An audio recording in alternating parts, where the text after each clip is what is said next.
आज हम लोग क्वेश्चन नंबर 48 से लेकर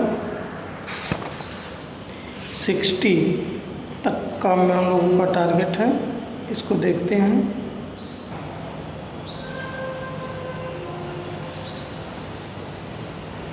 डियर स्टूडेंट्स, तुम लोगों को क्वेश्चन हम उपलब्ध करा दिए। क्वेश्चन नंबर 48 से लेकर 60 तक आज मेरा टारगेट होगा कंप्लीट करने का। तो पहले देख लेते हैं क्वेश्चन नंबर 48 से 60 को हमने टारगेट कर दिया, क्योंकि इसके पहले के लगभग क्वेश्चन बता दिए। कुछ क्वेश्चन बाकी हैं जिनका जो क्वेश्चन ना है उसको दे दिया करें, किसी टाइम में सॉल्व करेंगे। 48 से 60 को आज टारगेट करने का एक रीज़न ये है कि तुम लोगों को हम संधारित्र का समायोजन पढ़ाएंगे। तो श्रेणी क्रम में तुल्यधारिता पढ़ाए हैं,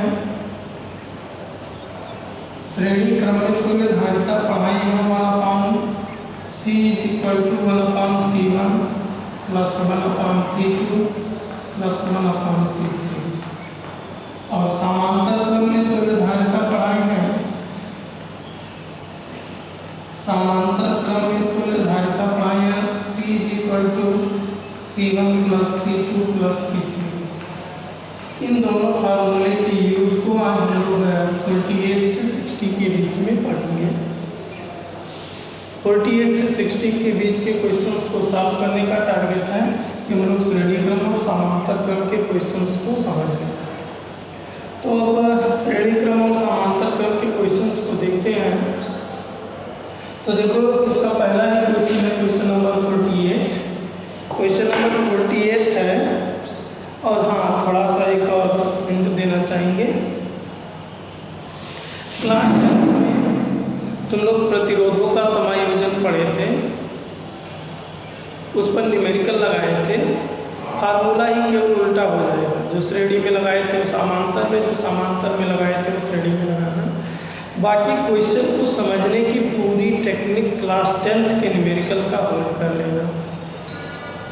थोड़ा बहुत अलग है, ऐसा नहीं है कि पूरा वही है, लेकिन क्लास 10th के प्रतिरोधों के समायोजन की जो टेक्निक तुम लोगों को मालूम है, उस पूरी की पूरी टेक्निक को आज इस्तेमाल करना। प्रतिरोधों के समायोजन का जो टेक्निक का यूज किए जानते हो, उसको यूज करने से तुम्हारे आज के टॉपिक काफ़ी ईजी हो जाएंगे, सारे न्यूमेरिकल ईजी हो जाएंगे। तो उसी में क्वेश्चन नंबर 48 देखते हैं। क्वेश्चन नंबर 48 क्या है? क्वेश्चन नंबर 48 तुम लोगों का है 3 कहाँ पर है?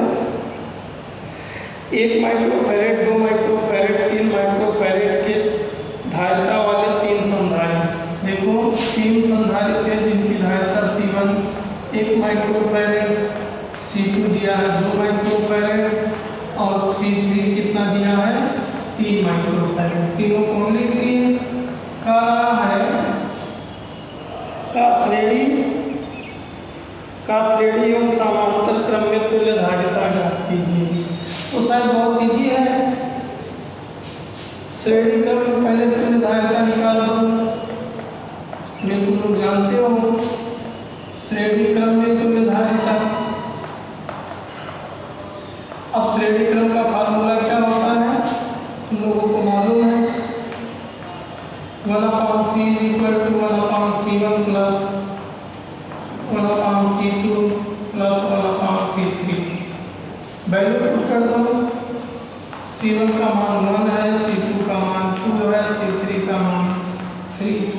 एलसीएम ले लो, सॉल्व कर दो। इसी तरीके से समांतर क्रम में तुल्यधारिता निकालने को कह रहा है। समांतर क्रम में तुल्यधारिता, तो समांतर क्रम में तुल्यधारिता का फार्मूला बताएं। C = C1 + C2 + C3। Value रख दो। C1 का मान 1 माइक्रोफैरेड, C2 का मान 2 माइक्रोफैरेड, जो भी हो। सबसे इजी क्वेश्चन था ये। इसी तरीके से देखो, क्वेश्चन नंबर 49 है। क्वेश्चन नंबर 49 देखते हैं क्या है। क्वेश्चन नंबर 49 देखो क्या कह रहा है। कह रहा है समांतर क्रम में जुड़े दो संधारित्रों धातुओं का तुल्य प्रतिरोध 16 माइक्रोफैरेड और श्रेणी क्रम में 3 माइक्रोफैरेड है। देखो कहा दो संधारित्र हैं, दो क्या हैं संधारित्र हैं, जिनका श्रेणी क्रम में 49 है, जिनका श्रेणी क्रम में तुल्य धारिता कितना दिया है, श्रेणी क्रम में तुल्य धारिता कितना दिया है, श्रेणी क्रम में तुल्य धारिता दिया है 3 माइक्रोफैरेड। कितना दिया है 3 माइक्रोफैरेड। और समांतर क्रम में दिया है 16 माइक्रोफैरेड। समांतर क्रम में तुल्य धारिता दिया है 16 माइक्रोफैरेड। तो कह रहा है दोनों का मान ज्ञात करो, जो दोनों संधारित्र हैं। तो हम क्या करते हैं, दोनों संधारित्रों को कुछ मान लेते हैं। माना उनकी धारिताएं क्रमशः माना उनकी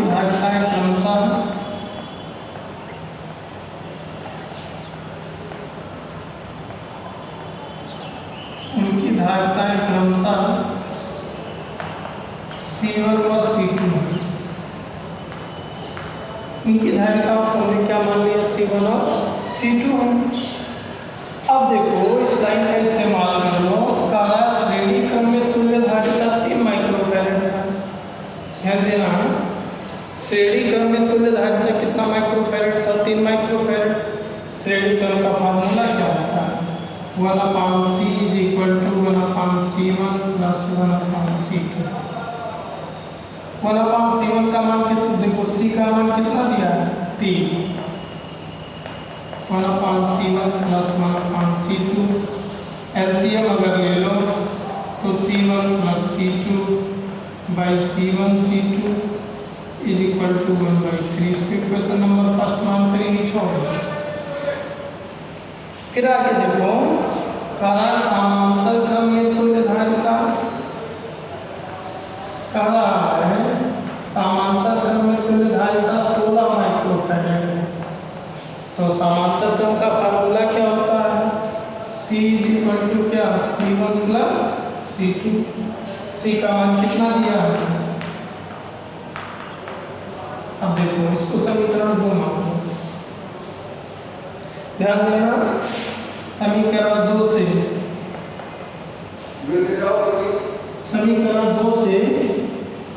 जब इस्तेमाल करोगे, समीकरण 2 में C1 + C2 का मान क्या दिया है, देखो C1 + C2 का मान 16 है। तो ये मान अगर हम यहाँ पर उठा के रख दें तो 1/3 = 16/C1 C2। क्रॉस मल्टीप्लाई कर दो तो देखो क्या मिलेगा, C1 C2 = 48, C1 क्या हो गया 48/C2। ये C1 का मान उठा के समीकरण 2 में रख देना। कहाँ पर रख देना, समीकरण 2 में। आगे का काम तुम लोग देखो, ये C1 का मान कहाँ उठा के रख देना, C1 का मान कहाँ पर उठा के रख देना, समीकरण 2 में। तो तुमको C2 का मान मिल जाएगा और वो C2 का मान कहीं पर रख के फिर अपना काम आगे कर देना। इसी तरीके से देखो क्वेश्चन नंबर 50 क्या है, क्वेश्चन नंबर 50 क्या है, देखो 3 माइक्रोफैरेड और 6 माइक्रोफैरेड के संधारित्र को इस प्रकार सीमित कीजिए कि तुल्य धारिता 5 माइक्रोफैरेड हो जाए। ऐसा क्वेश्चन 10th में हुआ था, तुम लोग ट्राई करना। 51 का 3 माइक्रोफैरेड के 3 प्रतिरोध, ये भी उसी तरीके से है। क्वेश्चन नंबर 52 पर अपन देखेंगे। क्वेश्चन नंबर 52 देखो क्या है, सब क्वेश्चनों को तुम लोग देखना। अब हम 52 को देखेंगे। देखो क्वेश्चन नंबर 52 क्या है, क्वेश्चन नंबर 52 देखते हैं क्या है। 52 है 2 माइक्रोफैरेड धारिता के कितने संधारित्र किस प्रकार संबद्ध किए जाएं कि 75 माइक्रोकूलम का आवेश समायोजन का विभवांतर 300 वोल्ट हो। देखो कह रहा है कितने माइक्रोफैरेड की संधारित्र है, 2 माइक्रोफैरेड की। कह रहा है कितने संधारित्र को किस प्रकार संयोजित किया जाए कि 75 माइक्रोकूलाम आवेश देने पर 75 माइक्रोकूलाम आवेश देने पर विभवांतर 300 वोल्ट हो जाए। तो यहाँ पर देखो हम यहाँ बात कर रहे हैं, दिया गया आवेश कितना है, दिया गया आवेश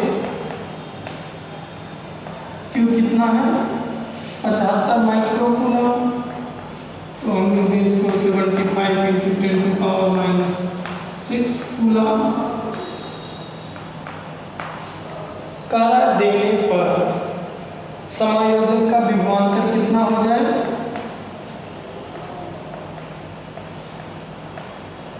विभवांतर C कितना हो जाए, V 1000 वोल्ट हो जाए।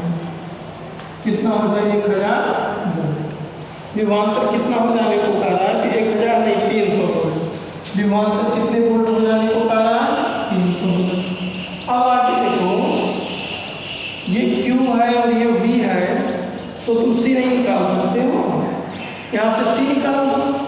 तो तुम लोग जानते हो फार्मूला धारिता के सूत्र से,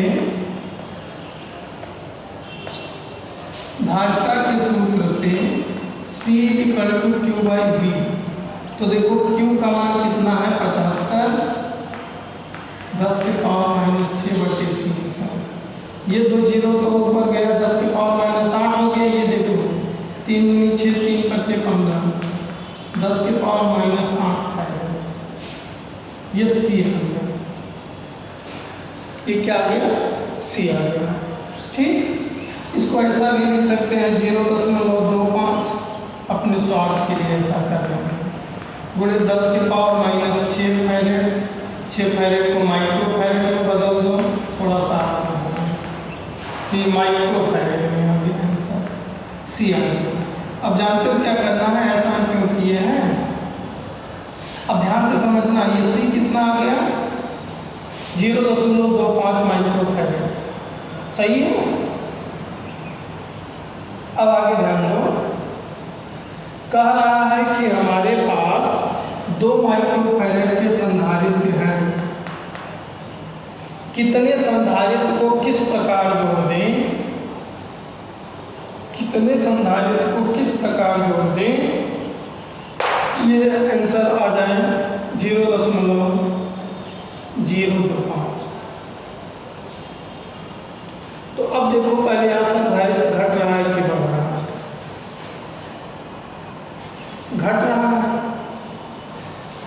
तो अब जब घट रहा है तो यहाँ पर ध्यान दो, अगर धारिता को घटानी हो तो श्रेणी क्रम में जोड़ना चाहिए कि समांतर क्रम में।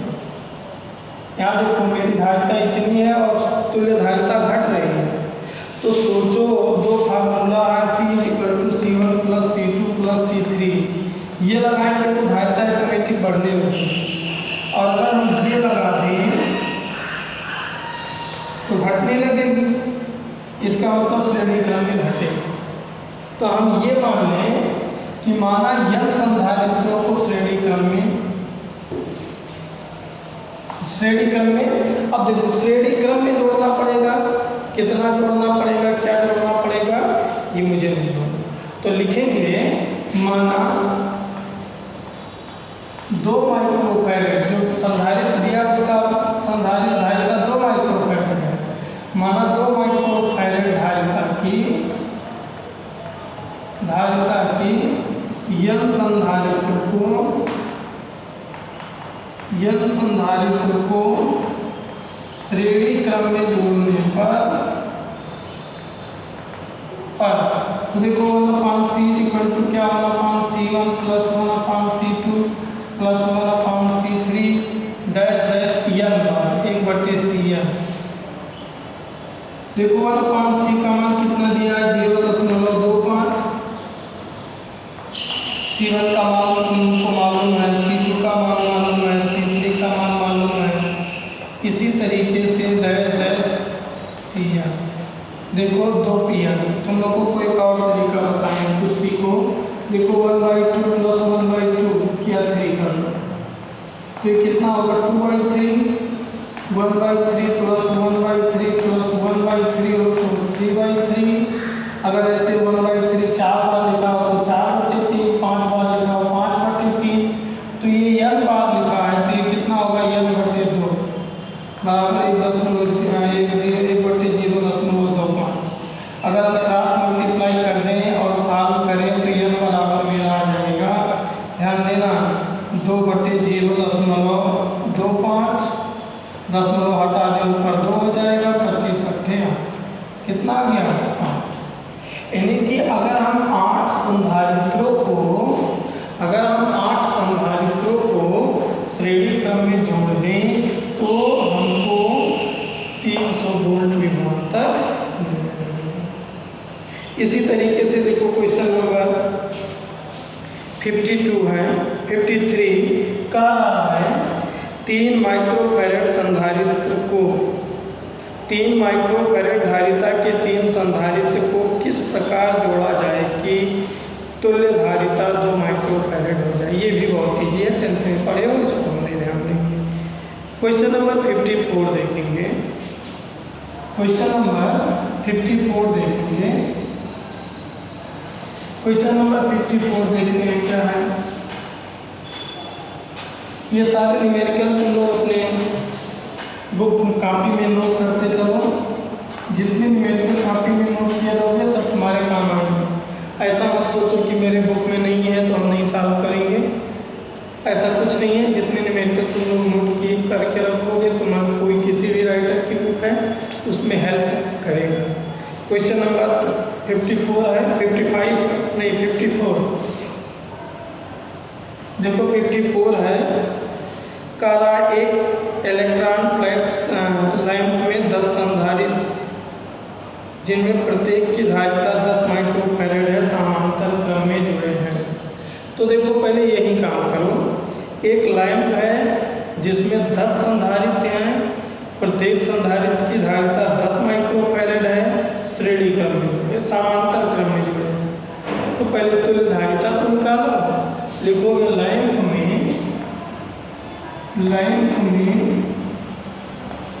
10 माइक्रोफैरड के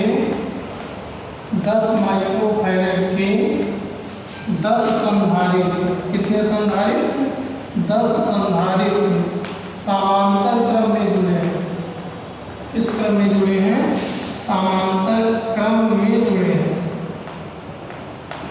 तो तुल्य धारिता समांतर क्रम में जुड़े हैं, तो तुल्य धारिता का फार्मूला समांतर क्रम के लिए क्या पढ़े हो, C = C1 + C2 + C3 dash dash 10 times C10। C = तुम्हारे 10 माइक्रो संधारित्र की धारिता 10 माइक्रोफैरड ही है तो 10 बार जोड़ दोगे, 3 4 5 10 टाइम्स। तो ये क्या हो जाएगा, 10 बार जोड़ोगे कितना आएगा 100 माइक्रोफैरड। माइक्रोफैरड को फैरड में बदल दो, 10 के पावर -6 मतलब 1 × 10 के पावर -4 फैरड आ गया। ये तो तुल्य संधारित्र का धारिता आ गया लैंप का तुम्हारे, क्योंकि तुम्हारे लैंप में 10 फैरड के 10 संधारित्र समांतर क्रम में जुड़े थे, इसलिए तुम्हारे लैंप का जो पहला संधारित्र है वो 2 × 10 के पावर -4 फैरड का है। आगे देखो क्या कह रहा है, 1000 वोल्ट के विभवांतर के ट्रिगर स्विच दबा दिया जाता है। इसका मतलब इनके बीच विभवांतर कितना दिया है तुम्हारे क्वेश्चन में, ये तुम्हारे क्वेश्चन में विभवांतर क्या दे रखा है, अभी दे रखा है 1000 वोल्ट। फिर क्वेश्चन में कह रहा है तो लैंप से कितनी ऊर्जा विकिरित होगी। तो ऊर्जा का एक ही फार्मूला पढ़ाए हैं, U = ½ CV², ½ Q² यही सब पढ़ाए हैं। तो वही लगा लिख दो, लैंप से विकिरित ऊर्जा, लैंप से विकिरित ऊर्जा, लैंप से विकिरित ऊर्जा U बराबर फार्मूला जानते हो ½ CV²। ये देखो C का मान कितना लाए हो, 1 × 10⁻⁴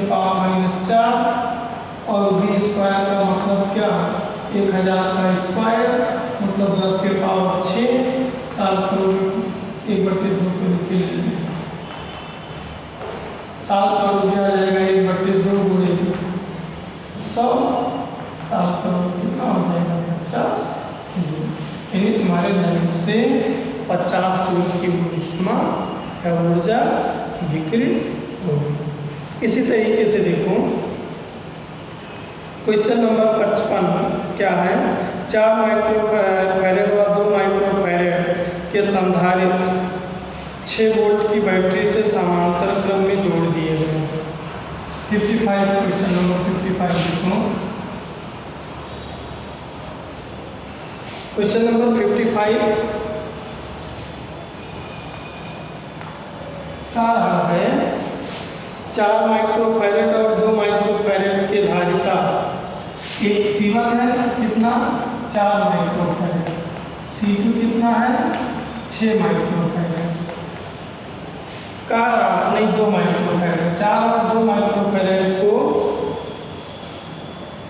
6 वोल्ट की बैटरी से समांतर क्रम में जोड़ दिया गया है। तो विभव भी कितना दिया है 6 वोल्ट। आगे पढ़ो, पहले जोड़ दिया गया है। प्रत्येक संधारित्र के प्लेटों के बीच विभवांतर और प्रत्येक संधारित्र पर आवेश। 2 क्वेश्चन इसमें पूछ रहा है। प्रत्येक प्लेट के बीच में पहला क्वेश्चन है प्रत्येक संधारित्र के प्लेटों के बीच विभवांतर। पहला क्वेश्चन है प्रत्येक संधारित्र के प्लेटों के बीच विभवांतर, संधारित्र के प्लेटों के बीच विभवांतर। और दूसरा बन रहा है प्रत्येक संधारित्र पर आवेश। 2 क्वेश्चन यहाँ बने। तो देखो तुम लोगों का पहला क्वेश्चन बिना साल किए हो गया। तुम लोगों को हम बताए हैं कि जब संधारित्रों को समांतर क्रम में जोड़ा जाता है तो उनके प्लेटों के बीच विभवांतर समान होता है, अर्थात दोनों संधारित्रों की प्लेटों के बीच जो विभवांतर होगा वो कितने वोल्ट का होगा 6 वोल्ट का होगा। तो पहला आंसर लिखोगे कि पहला आंसर लिखोगे कि जब संधारित्रों को समांतर क्रम में जोड़ा जाता है तो प्रत्येक संधारित्र के प्लेटों के बीच विभवांतर समान होता है, अतः इन दोनों संधारित्रों के प्लेटों के बीच का विभवांतर 6 वोल्ट होगा, क्योंकि क्वेश्चन में 6 वोल्ट की बैटरी लग रही है। दूसरा कारण प्रत्येक संधारित्र पर आवेश। तो देखो C = Q/V होता है, तो Q = C × V कर दें। तो यहाँ पर लिखेंगे C1 धारिता की या 4 माइक्रोफैरेड धारिता के संधारित्र पर आवेश,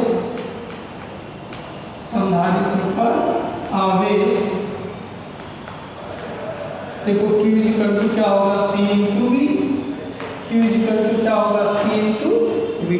तो अब देखो यहाँ C नहीं लिखेंगे, इसको हम C1 माने, इसलिए C1 और V इसलिए क्योंकि दोनों प्लेटों के बीच विभवांतर समान है दोनों का।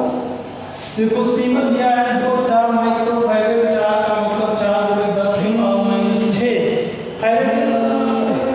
V कितना दिया है या माइक्रो में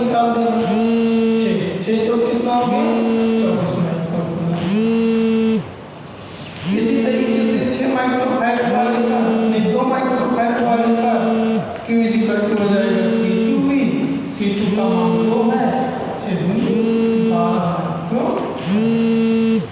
इसी तरीके से क्वेश्चन नंबर 56 देखो, 56 ऐसे ही है तो उसको तुम लोग लगाने का प्रयास करना। 56 को अब तुम लोग लगाने का प्रयास करना और देखना 56 में क्या है। अब हम 57 की तरफ आ रहे हैं। 57 यहाँ तक तो कोई डाउट नहीं होगा, इतने की प्रैक्टिस करना और अब इसके आगे का कल बताएंगे क्योंकि थोड़ा सा आज तबीयत नहीं सही है। 56 तक लगाना, 57 से आगे का काम कल करेंगे क्योंकि यहाँ थोड़ी सी दिक्कत है।